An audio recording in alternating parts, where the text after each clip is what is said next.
नमस्कार, astro insights with Richa में आप सभी का स्वागत है। मैं हूं डॉक्टर ऋचा शुक्ला।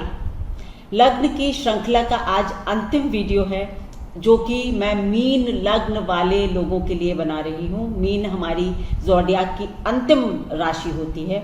बहुत लोगों ने मुझे मैसेज किया कि मीन लग्न पर वीडियो बनाएं, तो आप सभी का इंतज़ार आज ख़त्म हुआ। और ये मीन लग्न वालों, यानी यदि आपकी एसेंडेंट पाइसेस है, आपकी हॉरोस्कोप में पहले हाउस में 12 नंबर लिखा हुआ है। देखिए, मैं आपके लिए कितना इजी करके बता देती हूँ।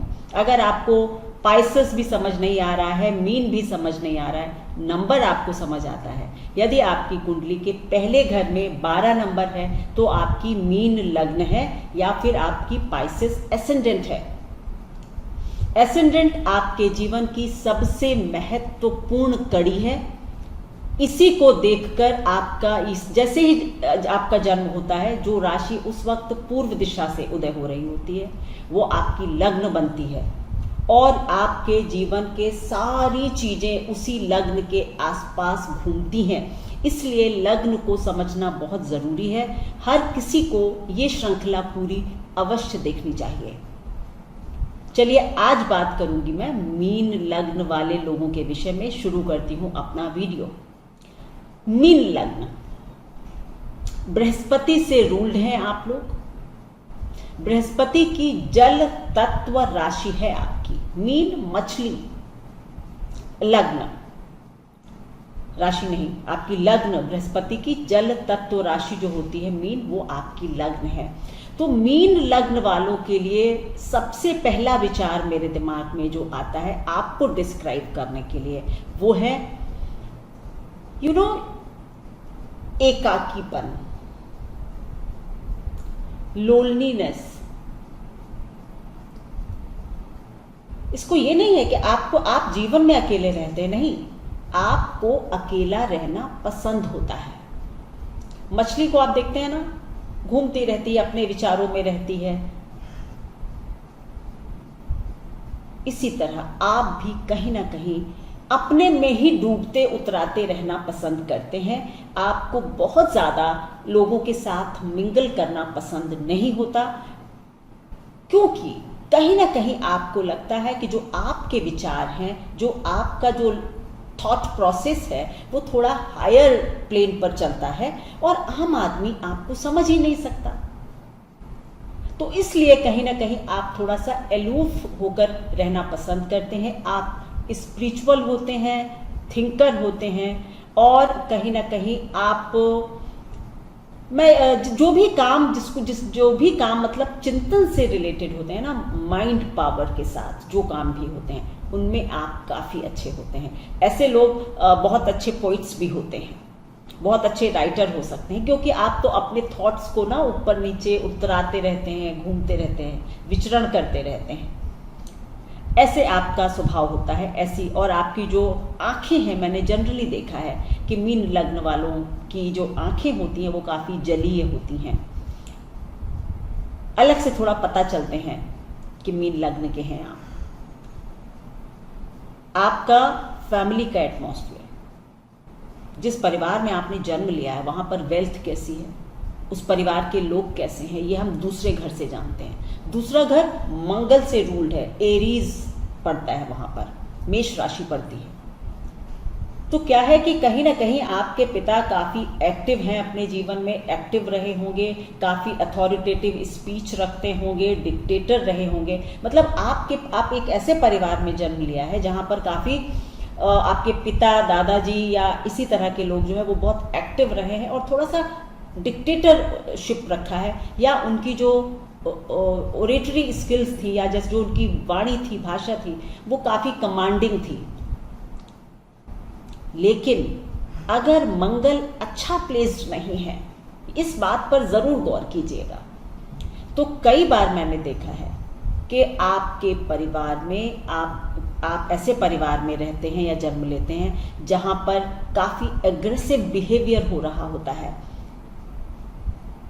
मतलब हो सकता है कि आपका बचपन काफ़ी आपके परिवार में मारपीट हुई हो या आपका बचपन अच्छा ना हुआ हो, और इस वजह से भी आप कहीं ना कहीं थोड़े थोड़े एकाकी होना, अलूफ रहना पसंद करने लगते हैं। बट अगर मंगल अच्छा है तो हाउस का माहौल जो है एक्टिव होता है और कमांडिंग फादर होते हैं या कमांडिंग दादाजी होते हैं, लेकिन अदरवाइज माहौल ठीक होता है। वेल्थ भी मंगल की पोजीशन पर डिपेंड करेगी। अगर मंगल अच्छा प्लेस्ड है तो आपका जन्म अच्छे परिवार में होगा, वेल्दी परिवार में होगा, नहीं तो आपकी वेल्थ जो है वो भी थोड़ी सी बहुत अच्छी नहीं हो सकती है, फैमिली वेल्थ। बट अगर मंगल अच्छा है तो आपके दादाजी ने, आपके पिताजी ने बहुत मेहनत से वेल्थ को एक्वायर किया होगा, बहुत एक्टिव रहे होंगे, बहुत मेहनत की होगी और वेल्थ को एक्वायर किया होगा।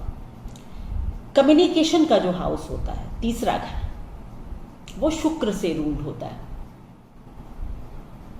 और आपके सिबलिंग्स का भी घर, आपके दोस्तों का भी, आपके नेबर्स, सभी लोग शुक्र से रूल्ड है एक तरह से। तो कहीं ना कहीं आपकी बातचीत जो है ना, शुक्र भी गुरु और आप तो हैं ही गुरु, क्योंकि आपकी तो लग्न बृहस्पति की है, तो कहीं ना कहीं आप ना थोड़े अनकन्वेंशनल विषयों पर बात करना पसंद करते हैं। हो सकता है आप ज्योतिष पर बात करना पसंद करते हो सकता है आप फिलॉसफी पर बात करना पसंद करते हो सकता है आप किसी और स्पिरिचुअल लेवल पर बात करना पसंद करते हो। तो अगर आपके आसपास ऐसे लोग हैं जो इस मेंटल स्पेस पर आपसे बात कर सकते हैं, आपकी वेवलेंथ वहाँ मिल जाती है, तो आप काफ़ी अच्छी बातचीत करते हैं। अदरवाइज आप अपनी टॉक्स को रेस्ट्रिक्ट रखते हैं, लिमिटेड रखते हैं। और इसी तरह के आपके रिलेशंस होते हैं कि या तो बहुत अच्छे होते हैं, मतलब अगर आप जैसी मेंटल वेवलेंथ के लोग मिल गए तो बहुत अच्छे होते हैं, अदरवाइज आप थोड़ा सा अलग अलग रहते हैं और बहुत ज़्यादा दोस्त या फिर बहुत ज़्यादा इन्वॉल्व फैमिली में सिबलिंग्स के साथ नहीं होते हैं। चौथा घर आपकी माँ का है, आपकी फैमिली एटमॉस्फेयर का है, आपका घर का माहौल कैसा होता है जब आप बच्चे होते हैं या आप बड़े किस तरह के घर में होते हैं। बुध से रूल्ड होता है। देखिए, बुध और बृहस्पति की कोई खास मित्रता तो नहीं है, लेकिन दोनों ही सौम्य ग्रह हैं। तो आपकी जो मदर है वो काफ़ी एक्टिव हैं, बहुत अच्छी कम्युनिकेशन में रही होती हैं, हो सकता है काफ़ी अच्छा उन्होंने अपने लिए कुछ स्टेटस भी बनाया हो, किसी मीडिया वगैरह की फील्ड से जुड़ी हो सकती हैं, और आपकी अपने माता जी से जो व्यवहार है, जो बातचीत है, जो कम्युनिकेशन है, वो अच्छा रहता है।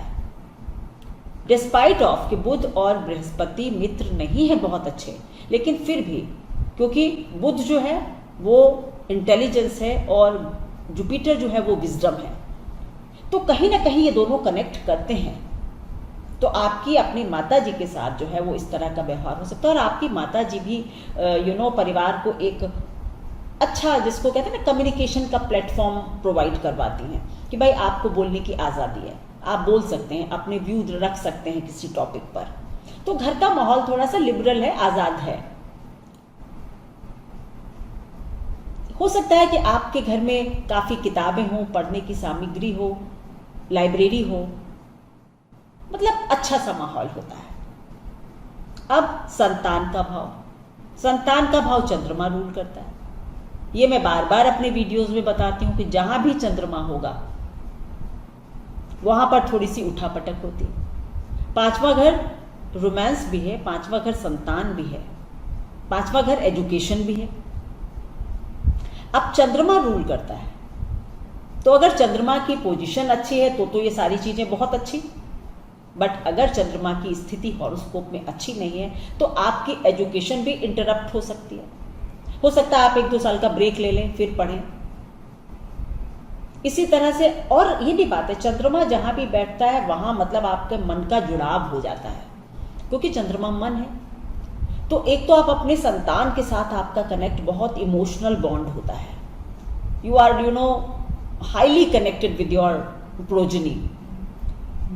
तभी आपकी कहीं ना कहीं एक्सपेक्टेशंस भी उनसे बहुत होती हैं, और वो अगर आप पूरी नहीं होगी तो कष्ट होगा। सो पांचवें घर से रिलेटेड जो भी चीजें हैं, रोमांस है, शिक्षा है, बच्चे हैं, इनसे आपका इमोशनल कनेक्ट हो जाता है। शिक्षक से इमोशनल कनेक्ट मतलब जो चीज आपको भाएगी नहीं वो आप नहीं पढ़ सकते हैं।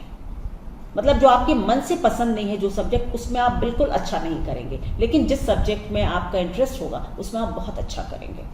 So is with romantic life. आप अपने रोमांटिक पार्टनर के साथ बहुत इमोशनली कनेक्ट हो जाते हैं, लेकिन एज आई सेड कि चंद्रमा बढ़ता घटता रहता है, तो कई बार स्टडीज में इंटरप्शन, कई बार रोमांटिक लाइफ में भी इंटरप्शन,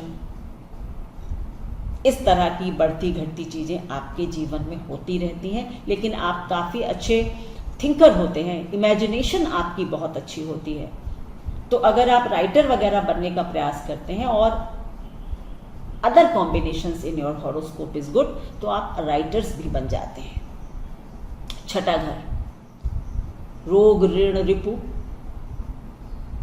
सूर्य से रूल्ड है, तो जनरली आप ये मानकर चलिए कि आपके विरोधी तो परास्त होंगे, बन सकते हैं, बड़े लोग आपके विरोधी हो सकते हैं, पर बहुत ज्यादा फ्लरिश नहीं कर पाएंगे आपके विरोधी। और अगर सूर्य वहीं बैठा हुआ है तो आप समझिए कि आपके विरोधी बिल्कुल ही आगे नहीं बढ़ पाएंगे और आपका जो भी ऑपोजिशन होगा उसको हारना पड़ेगा। जहां तक रोग का विषय है, मैं कहूंगी कि ऐसे लोगों को हृदय से रिलेटेड जो रोग है उनके लिए थोड़ा सा सावधान रहना चाहिए। राजसी रोग, जिनको हम कहते हैं ना राज रोग, ऐसे रोग हो सकते हैं। सत्ता का भी नशा हो सकता है, वो भी एक रोग है। तो आप बहुत फिलोसफर हैं और बहुत आपका हायर मेंटल लेवल है, लेकिन अगर आप पॉलिटिक्स वगैरह में या कहीं आ जाते हैं तो आपको सत्ता का भी नशा हो सकता है और आप काफी पावर कॉन्शियस हो सकते हैं। सातवां घर स्पाउस है और स्पाउस आपका बुध जो है वो रूल कर रहा है। अगेन एज आई सेड कि बुध और बृहस्पति की मित्रता ना होते हुए भी, और पहली बात तो ये कि बृहस्पति बुध से शत्रुता नहीं मानता, बुध बृहस्पति से मानता है। तो आप जो हैं आप अपने स्पाउस के लिए हेल्पिंग हो सकते हैं, मतलब उसके जो भी कोई अचीवमेंट हैं या वो कुछ करना चाहते हैं तो आप उसमें एक सपोर्टिव हस्बैंड की भूमिका या सपोर्टिव वाइफ की भूमिका निभा सकते हैं। लेकिन फिर भी कहीं ना कहीं थोड़ा सा मेंटल इक्वेशन तो आप दोनों की फर्क होती है। बट अगर आप कम्युनिकेशन अच्छा रखते हैं अपने बीच में, बातचीत को जिंदा रखते हैं, तो आपकी मैरिटल लाइफ की काफ़ी सारी प्रॉब्लम्स जो है वो सॉल्व होती है। योर वाइफ इज और your husband is smart personality, very good communicator, और आप भी उनके जीवन में मदद करते हैं। बस कम्युनिकेशन को अपनी लाइफ में जिंदा रखिए। आठवां घर रिसर्च है, आयु का भाव भी है और आपकी लॉन्जिविटी भी, मतलब आयु वही हो गया। रिसर्च है, आपकी ऑकल्ट है, अगेन शुक्र से रूल्ड है, आपके इन लॉज से रिलेशंस हैं। और आठवां घर क्योंकि सातवें घर से दूसरा घर होता है, तो ये शादी के बाद जो आप वेल्थ कमाते हैं, जैसे दूसरा घर तो आपके परिवार की वेल्थ हो गई ना, इसी तरह जो आठवां घर होता है वो आपके परिवार, मतलब शादी के बाद जो आप लोग वेल्थ इकट्ठा करते हैं पति पत्नी मिलकर, उसको भी हम देख सकते हैं। ज्योतिष के बहुत रंग हैं, एक हाउस के बहुत सारे मीनिंग होते हैं। तो वहां पर लिब्रा राशि है। अगेन मैं कहूंगी कि ये सारी चीजें आपकी, चाहे आपका और आपकी पत्नी से जो आपने वेल्थ क्रिएट की है वो हो, आपकी आयु हो, या फिर आपकी ऑकल्ट वगैरह में जो रुचि है वो काफी बैलेंस्ड होती है। हाँ, ये बात सच है कि आप ज्योतिष वगैरह में इंटरेस्ट रख सकते हैं। अगेन बिकॉज बृहस्पति लग्न का मालिक है और आठवें घर का मालिक गुरु है, दोनों ही गुरु हैं, एक देव गुरु है एक दैत्य गुरु है। तो ऑकल्ट वगैरह में आपकी रुचि हो सकती है और आप अच्छा भी कर सकते हैं। Ninth house is ruled by Mars, Scorpio, यहां पर वृश्चिक राशि पड़ती है। तो आपके जो धर्म के विषय में विचार हैं वो काफी गूढ़ है, इंटेंस है,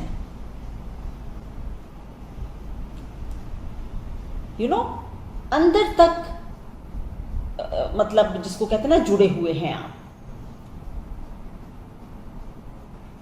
और ऐसे लोग काफी फिलोसफिक एटीट्यूड रखते हैं, क्योंकि स्कॉर्पियो कहीं ना कहीं ऑकल्ट का भी नंबर है, राशि है। तो जब 9th हाउस में ऑकल्ट पड़ जाता है और 8वां घर शुक्र से है, लग्न बृहस्पति से रूल्ड है, तो कहीं ना कहीं आपके जो विचार हैं वो काफी फिलोसफिकल हो जाते हैं, बहुत गूढ़, बहुत इंटेंस नॉलेज आपको धर्म की हो जाती है, या आप धर्म के बारे में नई नई रिसर्च कर सकते हैं। 10वां घर सोशल प्रोजेक्शन, अगेन सेम चीजें हैं, पिता का घर है, स्टेटस है, आपका प्रोग्रेशन है, भाग्य से दूसरा घर है, तो यानी भाग्य की बढ़त है। तो 10वां घर तो बहुत इंपॉर्टेंट हाउस है ही है, उसका रूलर फिर बृहस्पति बन जाता है। तो लग्न और बृहस्पति और 10वें घर का रूलर बृहस्पति ही बन जाता है, तो मैं कहूंगी कि बहुत अच्छी बात हो जाती है। जनरली आप अपने लाइफ में काफी प्रोग्रेशन करते हैं, और आप मतलब जिसको कहते हैं ना, अपने ही धुन में सवार रहते हुए, अपने ही रास्ते पर चलते हुए, बिना किसी की खास मदद के, सहायता के, आप आगे बढ़ने में विश्वास रखते हैं और आगे बढ़ते भी हैं। अब ना, क्योंकि बृहस्पति का नंबर है 10वें घर में, तो केवल ये नहीं है कि आप फिलोसोफर ही हो जाएंगे या आप बहुत बड़े चिंतन वाले व्यक्ति हो, नहीं, आप बहुत अच्छे फाइनेंशियल एडवाइजर हो सकते हैं, आप बैंकिंग जॉब्स बहुत अच्छे कर सकते हैं, आप किसी भी फाइनेंशियल इंस्टीट्यूट से जुड़ सकते हैं, मे बी सीए वगैरह भी बन सकते हैं, और भी सारे कॉम्बिनेशंस होते हैं, लेकिन जनरली फाइनेंस से रिलेटेड जॉब्स भी आप बहुत अच्छे कर सकते हैं, other than being philosophical in your attitude. Jupiter कहीं ना कहीं आयुर्वेद वगैरह चिकित्सा से भी करता है, तो आप वहां भी जुड़ सकते हैं। अगर सूर्य भी अच्छा है, बृहस्पति भी अच्छा है, तो आप बहुत अच्छे चिकित्सक भी बन सकते हैं, और आपकी समाज में एक अच्छे व्यक्ति की तरह इज्जत भी होती है। लाभ का भाव और व्यय का भाव, यानी 11वां और 12वां दोनों ही शनि से रूल होते हैं। तो आपके लिए एक बात मैं कहूंगी कि आपकी जो इनकम है या जो बढ़त है, जो एनहांसमेंट होता है ना, एक सोशल एनहांसमेंट, फाइनेंशियल एनहांसमेंट, वो सेकंड पार्ट ऑफ लाइफ में होने की संभावना ज्यादा रहती है, लगभग 36 साल के बाद। ये एक जनरल इंटरप्रिटेशन है, आपकी कुंडली के हिसाब से अगर दशाएं अच्छी आ गई हो सकता है आपने जल्दी राइज किया हो, बट ये जनरल प्रिडिक्शन है मेरा कि जनरली ऐसे लोग second half of the life, जिसको मैं लगभग 36 साल के बाद से मानती हूँ, 36-37 साल, उसके बाद आप वेल्थ का एक्यूमुलेशन आपका बढ़ता है, आपकी इनकम बढ़ती है, सोशल स्टेटस बढ़ता है, और तभी आप खर्चे कर पाते हैं, और ये भी बात है कि सेकंड पार्ट ऑफ लाइफ में ही आप स्पिरिचुअलिटी से भी जुड़ते हैं। वहां पर कुंभ राशि, तो स्पिरिचुअलिटी के बारे में जिज्ञासु तो आप शुरू से रहते हैं, लेकिन जुड़ते कब हैं? सेकंड पार्ट ऑफ लाइफ में, 40 के आसपास। आप हो सकता है अचानक से काफी स्पिरिचुअल हो जाए। फिलोसोफर तो थे, चिंतक थे, स्पिरिचुअल नहीं थे। 40 के बाद स्पिरिचुअलिटी में भी इंटरेस्ट आने लगा। तो ऐसे होते हैं मीन लग्न वाले लोग। ये मेरी अपनी रीडिंग्स हैं। यदि आपको सही लगती है, पसंद आते हैं मेरे वीडियोस, तो please do like, share and subscribe to my channel. Thank you so much.